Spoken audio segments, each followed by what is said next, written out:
तो इस वक्त की बड़ी और अहम खबर पर हमारी नजर लगातार बनी हुई है। शीना केस में इंद्राणी के दूसरे पति यानी कि संजीव खन्ना ने पुलिस या पूछताछ में खुलासा किया है कि इंद्राणी ने उसे ये बताया था कि शीना इंद्राणी की बेटी और बहन दोनों थी। इंद्राणी ने उसे जो जानकारी दी थी उसके मुताबिक इंद्राणी शादी से पहले ही गर्भवती थी। इंद्राणी ने बताया था कि परिवार के ही किसी शख्स से इंद्राणी गर्भवती हुई और फिर शीना का जन्म हुआ था। तो शीना केस में संजीव खन्ना का ये खुलासा है। इससे पहले ये पूछा गया था कि आखिर क्या ताल्लुकात थे, किस तरह के ताल्लुकात थे, क्या आप शीना बोरा को जानते हैं और ये तमाम वो कि आखिर किस तरीके से वो इसमें शामिल हुए, ड्राइवर के साथ मिलकर आखिर क्यों इस घटना को अंजाम दिया गया। ये तमाम ऐसी सवाल हैं जो अभी अनसुलझे हैं कि आखिर क्यों, मोटिव क्या था शीना को मारने का। लेकिन फिलहाल जो खुलासा हुआ है संजीव खन्ना से वो यही कि इंद्राणी के परिवार में ही कोई था जिससे गर्भवती हुई थी इंद्राणी। शादी से पहले की बात है जब शीना का जन्म हुआ था।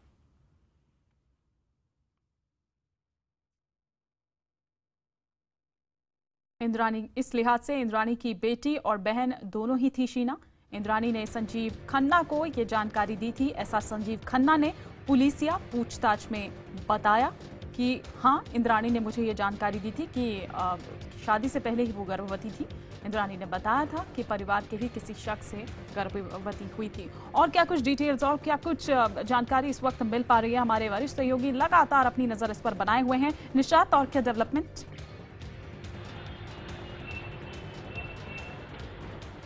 हिमानी अपना सवाल दोहराएंगी? निशात, फिलहाल क्या कुछ और अपडेट, क्या कुछ डेवलपमेंट इस खबर पर? बिल्कुल, देखिए यहाँ पर लगातार जो दो आरोपी हैं इंद्राणी और श्याम, दोनों से फिलहाल पूछताछ हो रही है। यहाँ पर मैं आपको पुलिस स्टेशन की तस्वीरें दिखाना कोशिश करूँ अगर हिमानी। देखिए यहाँ पर लगातार जो तमाम बड़े अधिकारी हैं वो कैंप किए हुए हैं और यहीं से लगातार तमाम जो तफ्तीश के लिए जो टीमें हैं वो निकल रही है। यहीं जाकर पूछताछ की जा रही है, यहीं से तमाम लोगों को मेडिकल के लिए लेके जा रही है और जो भी जानकारी है वो यहाँ से ही एग्जीक्यूट की जा रही है। देखिए इस मामले में बेहद अहम है अब राहुल का बयान जो फिलहाल चल रहा है। राहुल के बयान से ही इस पूरे मामले की कहीं ना कहीं एक परत तो कह सकते हैं कि जरूर उठेगी कि आखिर राहुल और शीना का रिश्ता इतना इन लोगों को नामंजूर क्या था। कहीं ऐसा था, कहीं ये वजह तो नहीं है कि इन दोनों की जो रिश्ता था उसकी वजह वही एक हत्या की वजह बन गई, या फिर इसके पीछे कुछ और भी कहानी है जो अब तक सामने नहीं आई है। हालांकि राहुल से लगातार पूछताछ हो रही है, राहुल से उन तमाम सवालों का जवाब जानने की कोशिश कर रही पुलिस, जो इस हत्याकांड की जो सही तस्वीर है वो उनके सामने ला सके। देखिए कई सालों तक राहुल और शीना एक दूसरे के साथ थे, दोनों लिव इन रिलेशन में थे और राहुल से भी आप पुलिस ये जानना चाहती है कि अगर शीना इस तरह से लापता हुई थी तो क्या उन्होंने इसकी शिकायत किसी को क्यों नहीं की, क्यों उन्होंने इसको लेकर कोई सवाल खड़ा नहीं किया, क्यों जाकर उन्होंने अपने माँ बाप या जो पीटर मुखर्जी और इंद्राणी से ये पता लगाने की कोशिश क्यों नहीं की कि अगर वो यूएस में है तो कहाँ है और उसका कोई संपर्क नंबर क्यों नहीं दिया जा रहा है। तो ऐसे तमाम सवाल हैं जो राहुल को भी जवाब देना होगा। हालांकि राहुल ने कल रात में यहाँ पर जब अपना बयान दिया था उसमें उन्होंने ये बात जरूर कही थी कि उन्होंने अपनी तरफ से बार बार पीटर मुखर्जी को इस बाबत अलर्ट किया था, उनको जानकारी दी थी कि कहीं ना कहीं जिस तरह से शीना बोरा को लापता हुई है या कहीं यूएस भेजा गया है उसके पीछे कोई साजिश है। लेकिन पीटर मुखर्जी ने उनकी बात नहीं सुनी। हालांकि अब जांच के दायरे में खुद पीटर मुखर्जी भी हैं, क्योंकि उनको भी इस बारे में अगर जानकारी थी तो उन्होंने भी इसको गंभीरता से क्यों नहीं लिया। इन तमाम सवालों का जवाब भी उनको देना होगा पुलिस के सामने कि आखिर बार बार अगर राहुल इस तरह का फाउल प्ले सस्पेक्ट कर रहे थे और उनको बता रहे थे तो क्यों वो इस बात को टालते रहे कि शीना यूएस में है, उन्होंने खुद से वेरीफाई क्यों नहीं किया, क्यों उन्होंने इंद्राणी से पूछताछ नहीं की। लेकिन अब जब इस पूरे हत्याकांड में इंद्राणी की गिरफ्तारी हुई है और अब राहुल सामने आए हैं तो कई और तथ्य सामने आएंगे।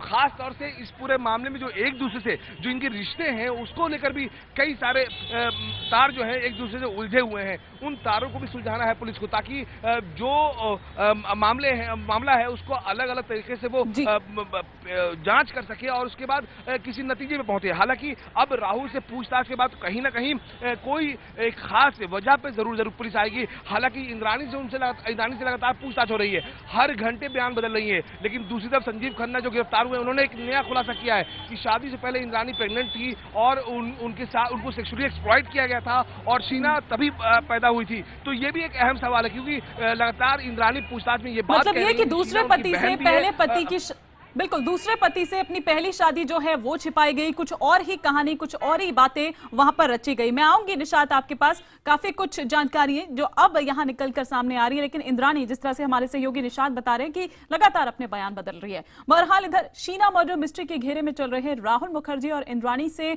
गुमनाम जगह पर फिलहाल पूछताछ जो है वो चलेगी और आगे पुलिस इन दोनों को लेकर किसी गुमनाम जगह पर गई है।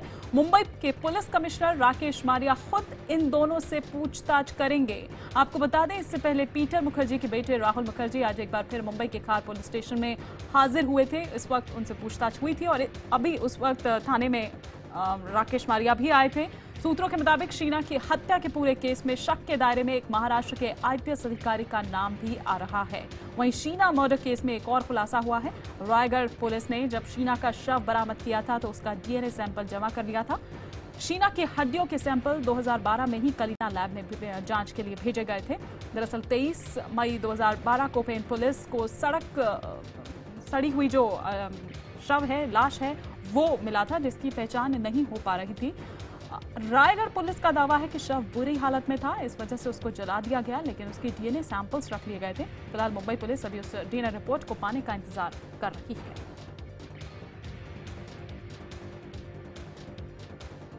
शीना मर्डर हत्याकांड की जांच कर रही खार पुलिस के सामने हर घंटे एक नया खुलासा सामने आ रहा है। अब तक की जांच में जो बात सबसे ज्यादा चौंकाने वाली है वो ये कि साल 2012 में जब शीना बोरा की लाश रायगढ़ के पेन जिले में मिली थी, उस वक्त इसकी जानकारी वहां तैनात एक आईपीएस अधिकारी को लगी थी।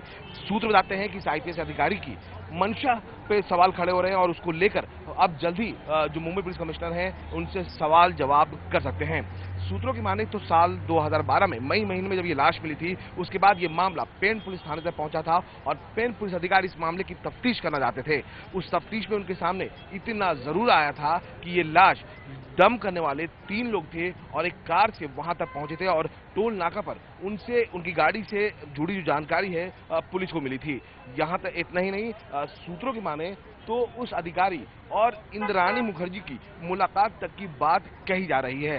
हालांकि अब भी इस पूरे मामले को लेकर कोई भी अधिकारी कुछ बोलना नहीं चाहता है, लेकिन सूत्र ये तक बताते हैं कि जब ये मामला पेन पुलिस थाने में पहुंचा था तो बजाय इस मामले की जांच के आदेश देने के उस आईपीएस अधिकारी ने बॉडी को डिस्पोज ऑफ करने के निर्देश दिए और सही से डीएनए तक को प्रिजर्व नहीं किया जा सका। लेकिन अब जब ये पूरा मामला खुलकर सामने आया है तो जाहिर तौर पर उस अधिकारी की जो संलिप्तता है या कहें उनके रोल पर भी सवाल खड़े हो रहे हैं और इसके लेकर मुंबई पुलिस कमिश्नर भी काफी गंभीर है और जल्दी उस अधिकारी से इस पूरे मामले को लेकर जवाब तलब भी किया जा सकता है। लेकिन इस वक्त जो बड़ी खबर है ये कि अब जो इस मामले में सबसे अहम कड़ी थी राहुल, उसे लेकर पुलिस किसी गुमनाम जगह पर गई है जहां पर खुद मुंबई पुलिस कमिश्नर उनसे पूछताछ करेंगे ताकि इस मामले के असली तह तक पहुंचा जा सके। सुमंगल तामिल के साथ निशात शम्सी, मुंबई, IBN7। और इधर मुंबई पुलिस आज पीटर मुखर्जी से भी पूछताछ कर सकती है। घटना के बाद से ही पीटर अपने घर से बाहर नहीं निकले हैं। माना यह जा रहा है कि शीना मर्डर केस में पीटर का बयान अहम हो सकता है। मुंबई में पीटर के घर के बाहर से जायजा लिया हमारे सहयोगी दिनेश मौर्य ने। शीना बोरा की मौत की गुत्थी अब धीरे धीरे सुलझती जा रही है। इस पूरे मामले में अब पुलिस पीटर मुखर्जी का बयान दर्ज करने वाले हैं। पीटर मुखर्जी इंद्राणी के पति है। इस पूरे मामले में पीटर मुखर्जी का बयान काफ़ी ज़्यादा मायने रख सकता है। मैं इस वक्त पीटर मुखर्जी के घर के बाहर हूँ। इसी बंगले की 4थी मंजिल पर पीटर मुखर्जी रहते हैं। जब से ये पूरा मामला सामने आया है तब से ही पीटर मुखर्जी ने अपने आप को एक कमरे में बंद करके रखा है। वो अपने इस घर से बाहर नहीं निकले हैं।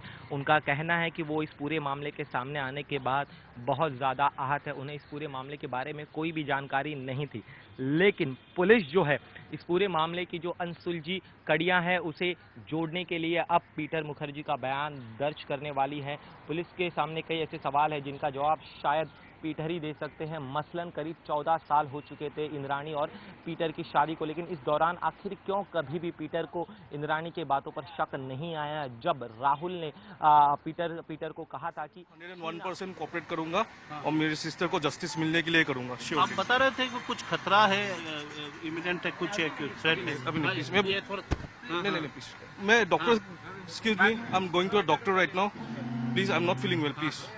खास तौर पे हेलो,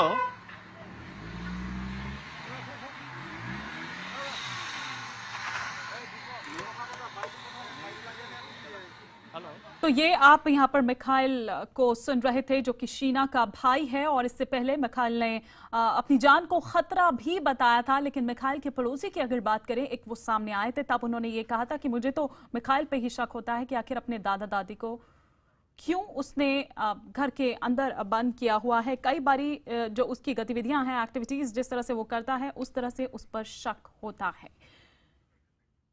आपको बता दें, इधर शीना की हत्या का खुलासा इंद्राणी मुखर्जी के गिरफ्तार ड्राइवर श्याम ने ही किया था। पहली बार हम आपको यहां पर दिखाएंगे अब श्याम की तस्वीर। ये वही श्याम है जिसने 24 अप्रैल 2012 को कार चलाई थी, जिस वक्त शीना को कार में ही मार डाला गया था। पीटर मुखर्जी का बेटा राहुल अपनी मां शबनम के साथ देहरादून में एक बंगले में रहता था। आपको बता दें, राहुल मुखर्जी से हालांकि भी पूछताछ भी हुई, और IBN 7 पहला चैनल है जो राहुल के देहरादून घर पर पहुंचा। फिलहाल उस बंगले पर सन्नाटा पसरा हुआ है। घर में काम करने वाले जो 2 महिलाएं हैं वहां मिली, लेकिन वो कुछ खास नहीं बता पाई। लेकिन फिलहाल हमारे सहयोगी ब्रजेश उस वक्त अभी यहाँ पर मौजूद हैं देहरादून में ही। ब्रजेश से हम और जानकारी लेने की यहाँ पर कोशिश करते हैं। ब्रजेश, क्या जानकारी मिल पाई है, और क्या किसी तरह से वहां पर कुछ जो बयान है वो लिए गए हैं, या पुलिस आसपास में जो पड़ोस में लोग हैं उनसे क्या किसी तरह की पूछताछ हुई है? बिल्कुल, देखिए जो आसपास के लोग हैं, पहले मैं आपको दिखा दूं, अपने पीछे ये फार्म हाउस है जहां पर राहुल अपनी मदर शबनम के साथ रहते हैं। सिर्फ इस फार्म हाउस के अंदर 2 ही लोग रहते हैं, शबनम और उनकी और राहुल। फिलहाल जो घर के अंदर जो काम करने वाले लोग हैं, नौकरानी है, उनसे जो हमारी सुबह बात हुई, उनका साफ कहना है कि कल तक यहाँ पर शबनम थी, शबनम को आज नहीं देखा गया है। राहुल 2 दिन पहले यहाँ पर मौजूद थे, उसके पहले उनको यहाँ पर, उसके बाद उनको यहाँ पर नहीं देखा गया है। पड़ोसियों से भी बात हुई, पड़ोसियों का साफ कहना है कि ये दोनों शबनम और राहुल मिलनसार नहीं थे, बहुत कम आसपास के लोगों से मिलते थे, ये सिर्फ अपने काम में ही व्यस्त रहते थे। हालांकि काम क्या करते थे ये पड़ोसियों को नहीं पता। और साथ ही नौकरानी जो घर के अंदर जो काम करने वाले लोग हैं उनसे भी बात हुई, उनका भी साफ कहना है कि अब तक उनसे कोई पूछताछ नहीं की गई है। साथ ही जो पड़ोसी हैं उनसे भी कोई पूछताछ नहीं की गई है। लेकिन सबसे अहम ये रहेगा कि अगर हालांकि पड़ोसियों से खास करके जो काम करने वाले नौकर हैं उनसे भी बात हुई, शीना के बारे में कोई नहीं जानता। उनका कहना है कि सिर्फ 2 लोग को वो जानते हैं, और बाकी कभी कदार इनके घर पे कोई आता है तो वो उसको बस देखते हैं कौन शख्स है, वो उसको चेहरे से भले पहचान सकते, नाम से नहीं पहचानते। ये काम करने वाले लोग और साथ ही पड़ोसियों का कहना है। फिलहाल तफ्तीश में यहाँ पे सबसे अहम ये हो सकता है कि अगर राहुल से पूछताछ में अगर ये खुलासा होता है कि क्या कभी वो शीना को लेकर इस बंगले पे आया, इस फार्म हाउस पे आया, यही मैं आपसे कह रही थी, क्योंकि दोनों साथ रहे हैं एक टाइम पर। जांच की जा बिल्कुल, क्योंकि एक लंबे टाइम तक दोनों के दोनों एक साथ रहे हैं, लिव इन में रहे हैं, तो क्या ऐसे में शबनम नहीं जानती थी शीना को? क्या शीना कभी यहाँ पर नहीं आई?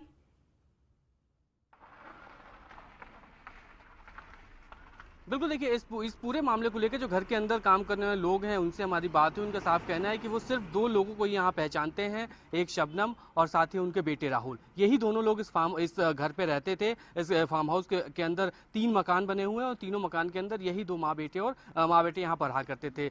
कोई आता था या नहीं आता था, कोई महिला यहाँ पर आई है या नहीं आई, ये नौकरों को इस मामले में कोई जानकारी नहीं है। और साथ ही पड़ोसियों को भी कहना है कि दोनों राहुल की बात करें या फिर शबनम की बात करें, ये दोनों पड़ोसियों से भी कोई मतलब नहीं रखते थे, अपने काम से सिर्फ ये लोग मतलब रखते थे। लिहाजा पड़ोसियों को इस बात की कोई जानकारी नहीं है कि कभी कोई यहाँ पर आया या फिर नहीं आया। अखबारों में, TV चैनल के जरिए जब ये खुलासा हुआ, जब ये पता चला कि इस पूरे मामले में राहुल का नाम सामने आया है, शबनम भी इसी फार्म हाउस पर रहती है, तब जाके लोगों को पता चला कि ये राहुल और शबनम है। ये पड़ोसियों का कहना है। ऐसे में अंदाजा इस बात का लगाया जा सकता है कि कितने गुपचुप तरीके से या फिर कितने गुमसुम से भी कह सकते हैं, या फिर कितने राजदार तरीके से ये दोनों यहाँ पर रहते थे। फिलहाल तफ्तीश की जा रही है, और मुमकिन है कि अगर इन्वेस्टिगेशन आगे बढ़ रही है, जैसा कि लगातार इन्वेस्टिगेशन में नए खुलासे हो रहे हैं, तो मुमकिन है कि पुलिस यहाँ भी हो सकता है पूछताछ करने आसपास के लोगों से, पड़ोसियों से, क्योंकि अब सब कुछ डिपेंड करता है राहुल के स्टेटमेंट पे। अगर राहुल के स्टेटमेंट में ये खुलासा होता है तो निश्चित तौर पर पुलिस यहाँ भी and my grandparents who are ill. Okay, and I don't.